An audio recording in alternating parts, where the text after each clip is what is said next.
We'll call the meeting to order. Roll call, please, Don. Mr. Peterson, I'm here. Dr. Mahoney, Here. Mayor Dardis, Mayor Carlson, Mr. Hendrickson. Here. Mr. Pepcorn. Here. Mr. Ebinger. Here. Mr. Strand. Here. Mr. Campbell. Here. Mrs. Sherling. I'm here. Mr. Grimberg. Mr. Olson. Here. Mr. Sulzwald.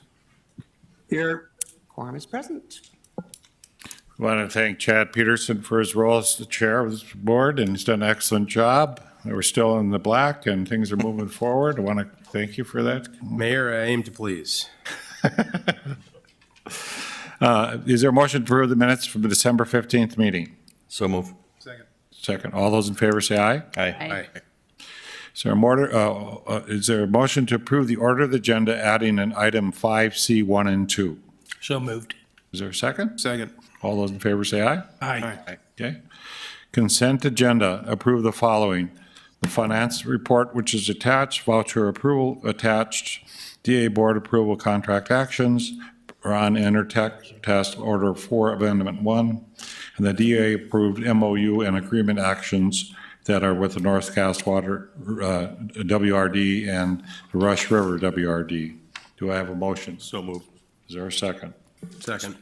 Roll call vote, please. Yes. Dr. Mahoney, Aye. Mr. Hendrickson, Aye. Mr. Pepcorn. Aye. Mr. Ebinger. Aye. Mr. Strand. Yes. Mr. Campbell. Yes. Mrs. Sherling. Yes. Mr. Olson. Yes. Mr. Sulzwald. Aye. That is everyone. Executive Director report, Martin Nichols to give the report today. Good afternoon, Chairman Mahoney and members of the board. A very short Executive Director report. Last week in the event highlights at the Red River Basin Commission Conference, Joe presented a project update. And last week, Mayor Dardis also provided a project update at the State of the Cities meeting.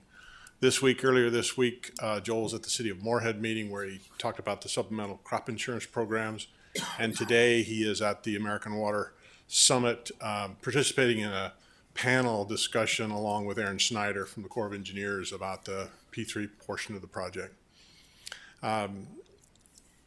Program highlights. The move to Amber Valley office, co-locating with the program management consultant and Red River Valley Alliance is completed. So if you haven't had a chance to go out and visit the office, I encourage you to do so. The new settlement agreement status report is available on mitigation projects and can be provided upon request. That is a report that just gives an update on all of the commitments that were made in the settlement agreement. It's issued on a semi-annual basis. And that concludes the Executive Director report. I think the board needs to know as well, in the Red River Basin, Commissioner Pepcorn is now vice chair. Will be taking that chairmanship over in 2 years. Is that correct? So he's worked his way up, had to struggle to Winnipeg all the time to go to meetings up and down the valley, and we're happy to see that happen. And Mary Sherling used to be very active in that as well. Yes. So it's fantastic that we're now in the leadership positions. Whether I worked my way up or not, that's debatable, Mr. Chair. I think you'd have to ask somebody with, I don't believe that's a correct statement. Item 5, General Consult update. John Shockley. Mayor Carlson made it back from the Twin Cities and garnered some more money for Moorhead, or? Thank you, Chairman Mahoney, members of the Diversion Authority Board. I have a number of items for you today. The first is a resolution. This is a normal housekeeping action that the board takes every January to confirm the membership on the different boards. They do note that when the agenda was put together, between the time the agenda was put together and the time the packet came out, Member Steen was appointed on behalf of the Cass County Joint Water Resource District, so that should be reflected, his membership should be reflected on the attachment to the resolution.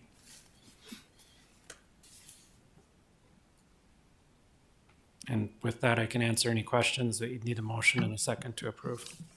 Any questions, John Shockley? Can I have a motion? I'll make the motion, and I'll just add real quick that we're very thankful that Rick Steen is going to continue on. I think that's just great news. We found out about that yesterday, and thank him for his service. And obviously, to have him continue to participate is great, especially with his accounting strength. That's good news for everybody, I think. And is there a second? Second. Any discussion? Roll call vote, please. Mr. Peterson? Yes. Dr. Mahoney? Aye. Mayor Carlson? Yes. Mr. Hendrickson? Aye. Mr. Pepcorn? Aye. Mr. Ebinger? Aye. Mr. Strand? Yes. Mr. Campbell? Yes. Mrs. Sherling? Yes. Mr. Olson? Yes. Mr. Selgevold? Aye. That is everyone. The next, next item I have, Mr. Chair, is the election of the vice chair. Pursuant to the joint powers agreement, it would have to be one of the Minnesota members. So it's, of course, it's a discretionary decision for the board, and you'd want a motion or a second for whoever you're selecting as your vice chair. Do we have a nomination? Sure. I would move to nominate Commissioner Kevin? Kevin. Campbell? Second. Yes, Whoever he is. that guy. Travel leg, okay. You. You post-COVID? Okay. Is there a second? Second. Any discussion? Kevin, do you have time? Sure. Okay. Roll call vote, please. Yes. Dr. Mahoney? Aye. Mayor Carlson? Yes. Mr. Hendrickson? Mr. Pepcorn? Aye. Mr. Ebinger? Aye. Mr. Strand? Yes. Mr. Campbell? Yes. Mrs. Sherling? Yes. Mr. Olson? Yes. Mr. Selgevold? Aye. That is everyone. Thank you. Thank you, Mr. Chair. The Thank next you. item I have is actually composed of two components. I can give you the long explanation that I provided to the Finance Committee, or I can give the short explanation. I'll start with the short, and then if you need additional information, feel free to ask. As part of the overall finance plan and program policies, we had intended, the Diversion Authority had intended to procure insurance for the project. So currently, we have general liability insurance through the North Dakota League of North Dakota Insurance Trust Reserve that covers typical trip and fall hazards. However, that does not cover latent defects or other types of defects that would be as part of the construction. For example, if the diversion inlet structure were to have a problem, one of the Tainer gates were to fall off in 2 years, there's potential liability that comes out of that. Our insurance would not cover that. As a result, we went out and worked with our insurance advisor, Aon, to secure insurance coverage for the southern embankment associated infrastructure. As the Corps constructs components, it is handing those components over to the Diversion Authority.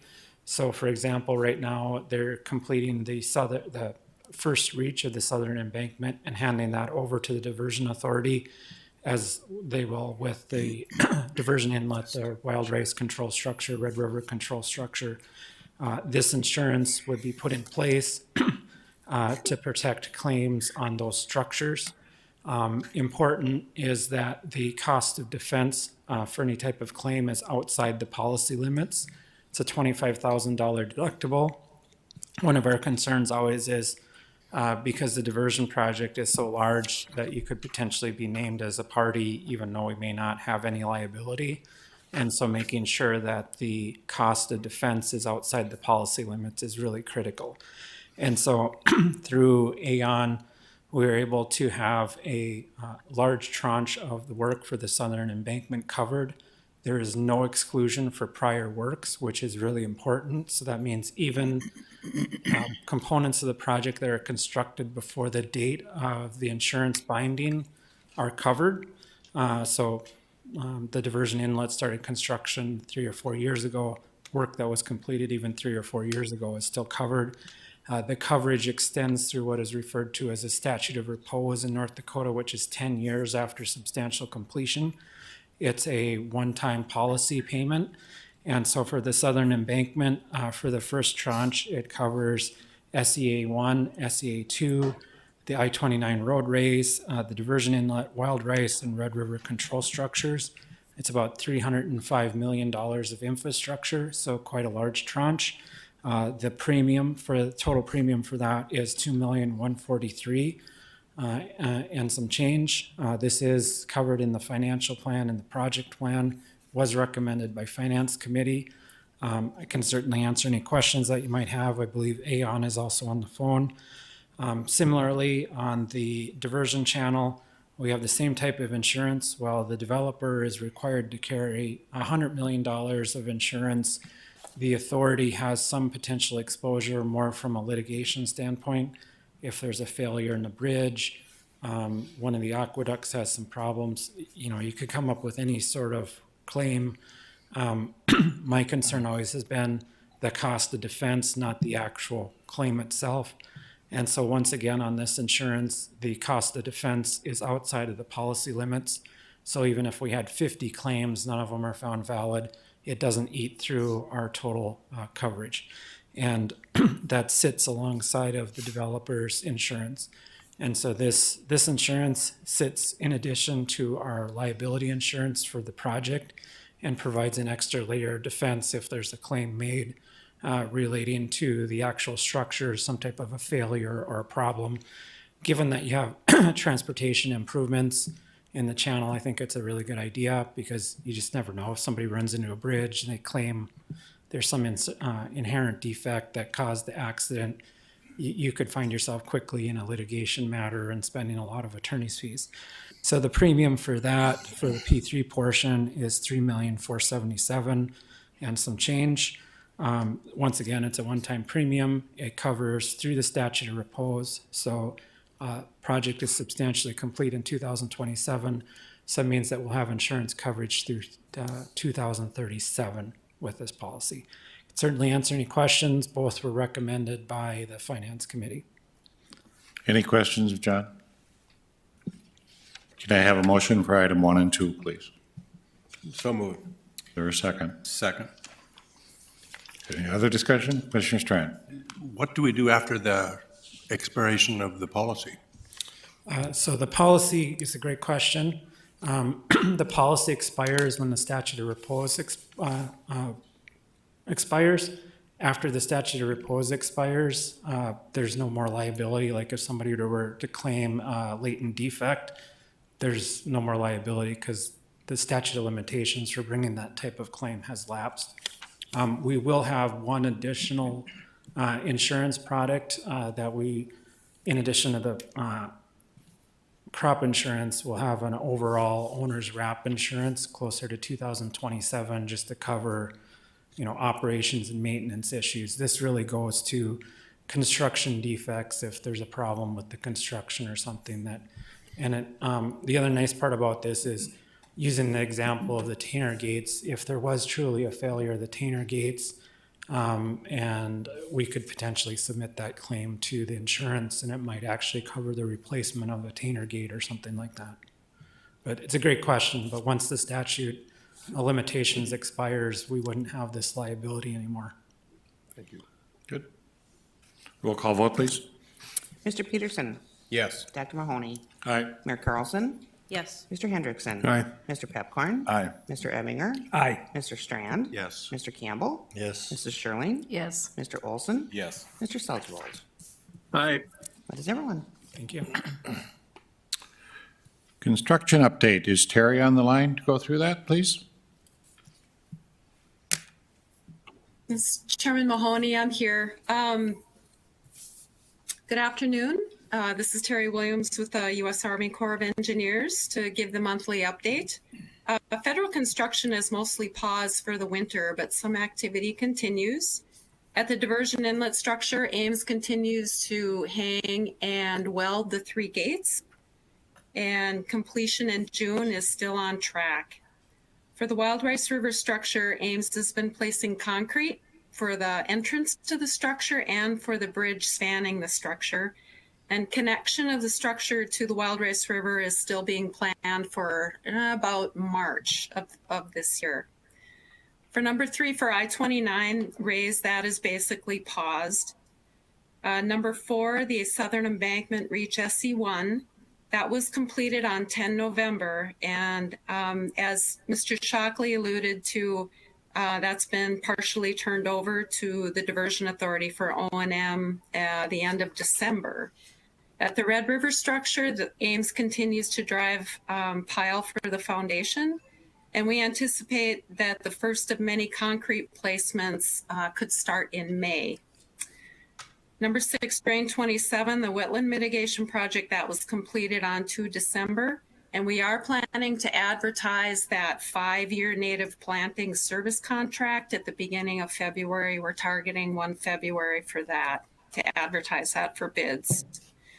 Number 7 and number 8, Drayton and Reach SE2A, those are basically fully paused for winter. And so on to the ongoing design for the rest of the 5 remaining reaches. Those are all in various stages of design. The one that's furthest along is SE2B, which runs from basically Drain 27 down to the Wild Rice. Plan to award that contract in April of 24. And as we talked before about how important it is to identify real estate needs to allow for acquisition, the last piece of the southern embankment to be identified for real estate is SE4. And I believe we are still on track to provide that to the Diversion Authority by the end of this month. With that, that's the end of my update, unless there's any questions, Chairman Mahoney. Mr. Shirley. Thank you. Hi, Terry. Just wondering, if we had a big flood this spring, what would we have to do with that wild rice structure? Anything? Or I assume we'd have to button down the hatches somehow. Right. So given the threat of flooding every spring, and we're building basically right next to the river for both Wild Rice and the Red, the contracts required the contractor to put in place a flood protection plan. And both of those sites have berms built to it to match the high ground in the area, which are the roads that are adjacent to those structures. So there is existing protection in place, but of course that protection could be overtopped with spring flooding, and the contractors are required to either protect their work or make repairs after a flood. Okay, thank you. The good news, I think, Nathan, you said it looks like we will be favorable this spring so far with our initial reports at least. Good. Any other questions, Terry? Thank you.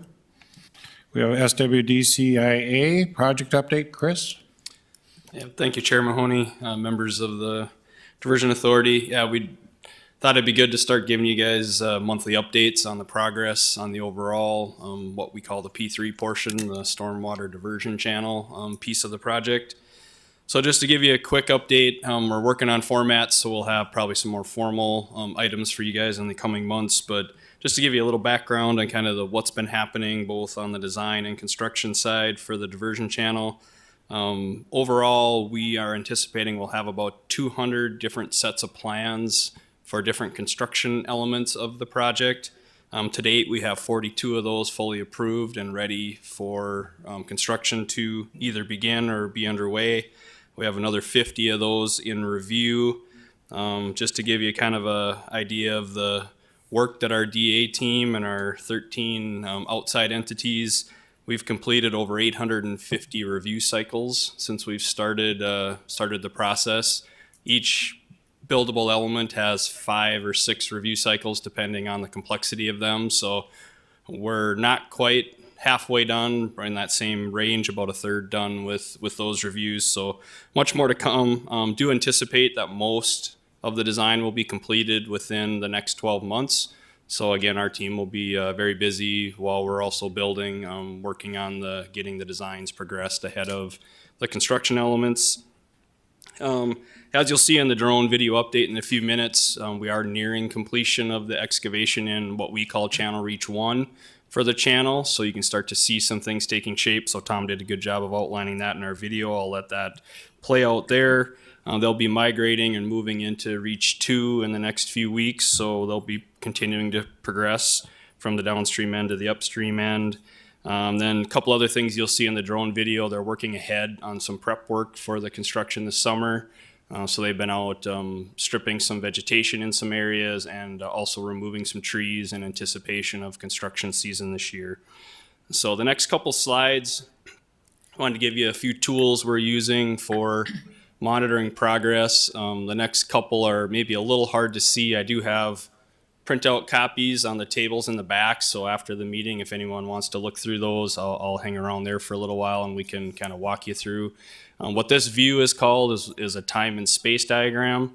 So on the top side of the diagram shows the project itself laid out from left to right, from the outlet to the inlet. So you can see all the different features of the project laid out there.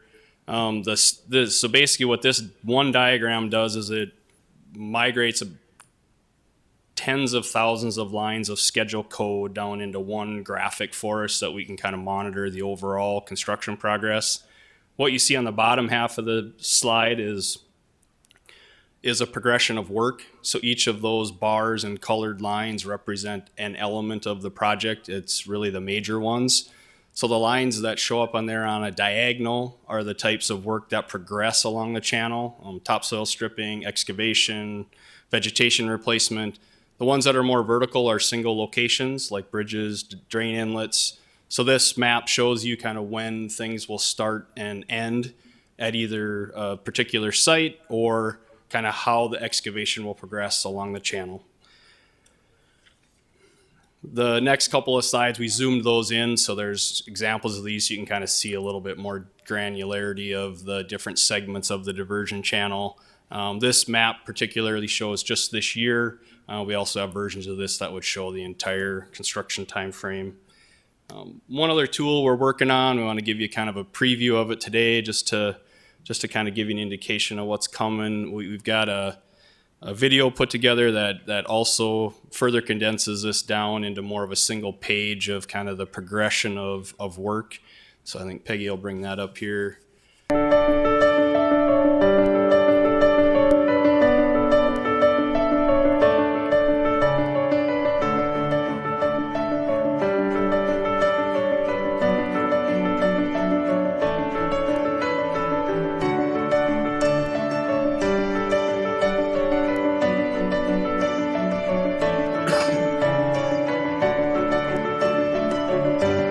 As you'll note in here, there's many portions of the project that will have some construction starting within the 2023 calendar year, which is what we anticipated and kind of the direction we're headed.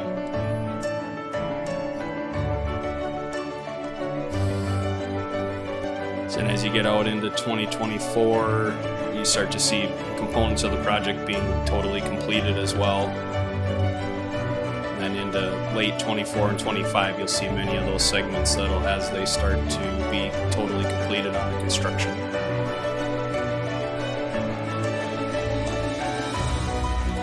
So the intention with this graphic is we'll also add some granularity to kind of monitor progress, but this will be kind of a one snapshot where you can kind of see where we're working and then how far along we are that we'll likely use as a basis for our updates moving forward. We're working on the details of it, but just wanted to give you an idea of kind of how the whole project's stitched together and kind of when we anticipate different pieces being started and completed.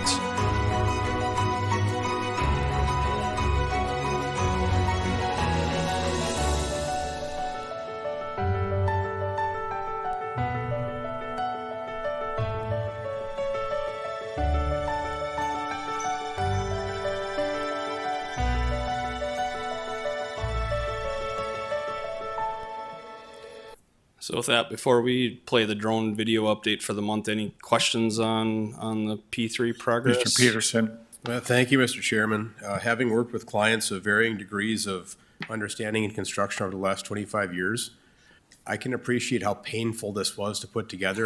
That's an intentionally used word. I am so grateful for this because this allows anyone to jump online in theory and have a grand understanding instantaneously of the progress and evolution of this project.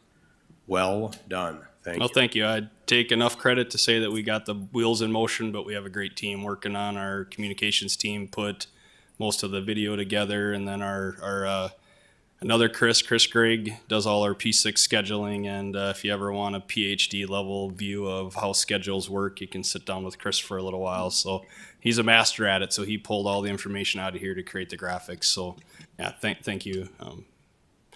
Any other Commissioner Peterson. discussion or questions? Good job. All right, with that, we'll wrap up today's with a drone update, so you kind of see a progression of how we're doing on the channel and some of the gate hanging that Terry mentioned on the core channel or the core structure work as well. So. Hi, I'm Tom Fuchs, the MFDA's Senior Construction Manager, with a quick update for you on the FM Area Diversion Project. Winter has fully set in here in North Dakota and Minnesota, which means work on some components, such as the I-29 roadways, won't resume until the snow melts. Excavation, however, continues to move forward as well as work on the control structures. You'll notice this month that the first sections of the stormwater diversion channel are beginning to take shape. You can now see definable features of work including the low flow channel, the main channel, the levee, and the excavated material berms. More than 2.7 million cubic yards of material have been excavated both north and east of Argusville, North Dakota so far. That's enough to fill the Bismarck Capitol more than 33 times. Besides excavating the channel near its outlet, ASN Constructors has ramped up tree clearing efforts along the channel alignment. At the Cheyenne River Aqueduct location, trees will need to be cleared to make way for the structure that will carry the Cheyenne River above, while allowing floodwaters to pass below through the diversion channel. By removing trees in the winter, crews can minimize disturbances to ground cover, crops, and migratory species. Over at the diversion inlet structure, the 3 radial arm gates were prepped for installation and 2 are now up. Each of the gates are 50 feet wide and 26 feet tall. During project operations, the gates will open to allow floodwaters to safely pass around the FM metro area via the 30-mile-long stormwater diversion channel. If you would like more information on progress or to better understand how the FM area diversion will operate, visit fmdiversion.gov. Communication team update, Peggy Harder.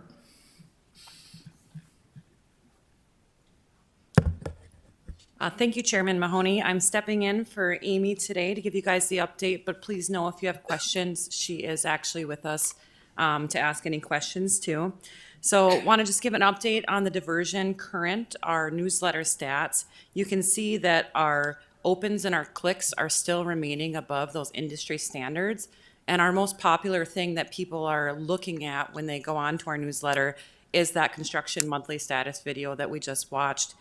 So Tom's probably going to be famous pretty soon, giving those updates every month. We are excited. You guys had a lot of comments over the last few years about improving our website.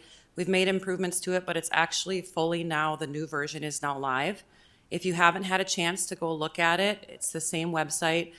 Go to our project website, take a look at it, and the comms team would love any feedback that you have on it after you get a chance to take a look at that. The year in review video was published that we shared at the December board meeting before the holidays. And along with that, we also released a newest Faces of Diversion Diversion this month. It was Matt Pullert with Industrial Builders was talking about the I-29 grade race project. So if you haven't had a chance, that's a great video to watch as well. And then most recently, we also just distributed a new news release this week welcoming our chairman for 2023, Mr. Mayor Mahoney, as our chairman, and thanking Chairman Peterson for his services for 2022. So with that, that's the comms update for this month. Any questions? Any questions, anybody? Thank you, Peggy. Land management update, property acquisition status report, Jody Smith. You want me to do my own now? Peggy just gave up on doing the mouse, so I certainly don't have anything as cool as what Mr. Bakigard presented to you, but I will try. So I'll start with this map on the front page. Again, this is something that you've been previewing for years. I'll note on the appraisals that we're waiting for, in the past month, we did approve 21 additional appraisals. So we continue to kind of take that number down. We have 104 remaining to complete. On the eminent domain cases, so the last resort eminent domain cases, we were able to close on additional ones. So again, we don't mark these off the list until the paperwork has been signed and the ink is dry. So we continue to negotiate settlements. We continue to bring them to both the boards, but we were able to close on one of them. I do want to note one update that we'll make in the board meeting minutes. It says acquired via eminent domain. That currently says 0 on the presentation that's been provided to you, but there are 13 that are currently added into the eminent domain process. I'll get to that on a later slide when we go into the various batches that we've been approving for eminent domain. On the next slide then, you'll see the construction footprint. We're at 93.4%. That's up from 2.3% last month. For the UMA footprint, sitting at 33.8%. That's up 3.84% from last month. Then on our overall property acquisition, we've hit that 80% mark for the Southern Embankment associated infrastructure. That is up 6% since last month. The UMA, looking at just under 34%, that's up almost 4% since last month. And then the stormwater diversion channel, that is up 1%, so we were able to secure the necessary MOUs. We do have one outstanding easement that the property owner has agreed to. We're just waiting for that to close, and then you'll see that loop be completed. Then on this last slide, again, we continue to work with our property owners. We were able to reach a settlement agreement with 2 additional property owners that involves multiple parcels. Batch 1, the eminent domain actions filed on 7 property owners. Again, there's more parcels involved in that. Batch 2, the actions were filed for eminent domain on 11 property owners. Batch 3, the last written offers were sent out to 32 property owners at the end of December. Here by the end of the month, we will be filing eminent domain on those property owners who are not successful in negotiations with us. And then today, the Cass County Joint Water Resource District authorized us to move forward with sending out last written offers to actually 10 of the property owners because they did accept a settlement negotiation with one of them. So are there any questions that I can answer for any of the board members at this point? Commissioner Strand. Thank you. I'm just curious with the serious escalation in land valuations unfolding, how does that affect our bigger picture and or the details you're dealing with day by day? So Chairman and Commissioner Strand and members of the board, so what we look at typically when we're in negotiations is when was the appraisal completed. The respective boards are approving appraisals on a monthly basis. So if it's a recent appraisal, I'm assuming that those numbers are up to date. If the appraisal is, say, a year old, we certainly are looking at the land values. What we're doing is Crown is providing to us on a quarterly basis recent land sales, and we take that into comparison, particularly when we're looking at the flowage easements. If we're acquiring something in fee title and it's above the appraised amount, I do have the land agents or the property owners welcome to submit recent sales in the area that we can take into consideration. And then we try to culminate that and bring it to the respective boards for them to take into consideration when approving something that's above the appraised value. Did that answer your question? It does. I'm just guessing that it's happening. Yes.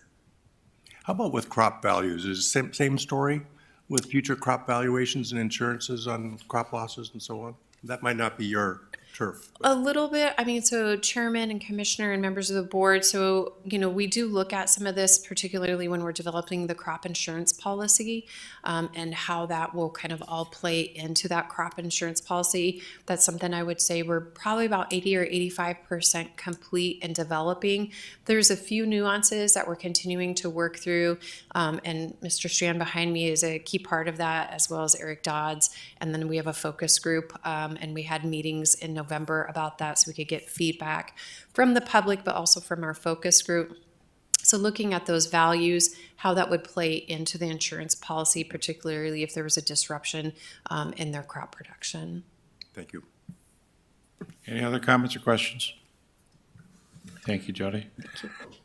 Finance update. Rick Steen's going to step in for Bernie Dardis. Bernie Dardis testifying out at Bismarck, so Rick can come in his new role and Thank you, help Mr. us Chair, out. board members.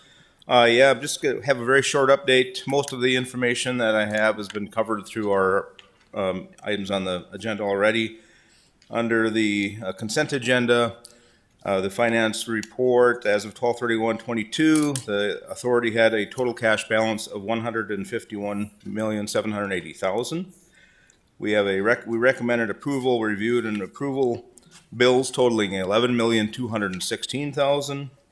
And we recommended approval of the one contract action that was with the Braun Group, and then 2 MOUs with the 2 water resource districts. In addition, we reviewed and recommended approval of the 2 insurance proposals that Mr. Shockley presented. And in addition to that, there is a significant project bid related to the City of Fargo work plan that Chris and Nathan, I believe, are both going to talk to. And that will require action by the board. And the Finance Committee did recommend approval of that as well. Thank you. Are we going to see you all winter, or are you going to be? I'll be on the phone. Okay, thank you. Chris, you're up. Thank you, Mr. Chair and board members. Real quick, I'll take John's approach. I'll take a high level cut of this. If you guys want me to dig in on anything, Nathan and I can certainly help answer questions. We had a very good discussion yesterday about this particular topic at finance.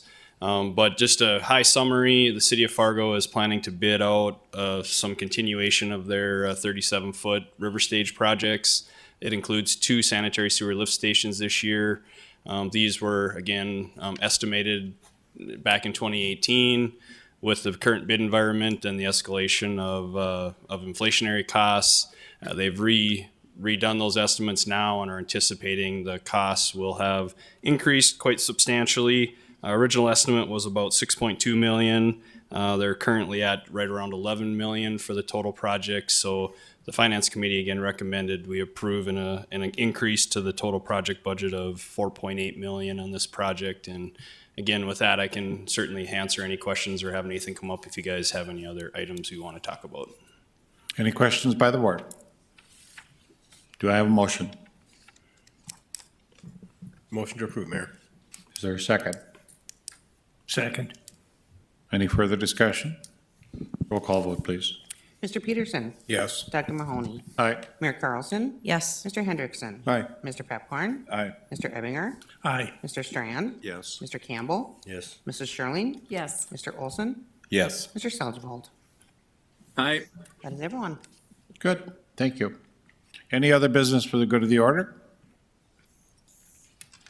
Next meeting is February 23rd. Do I have a motion to adjourn? So moved. Is there a second? Second. All those in favor say aye. Aye. Aye. We're adjourned. Thank you.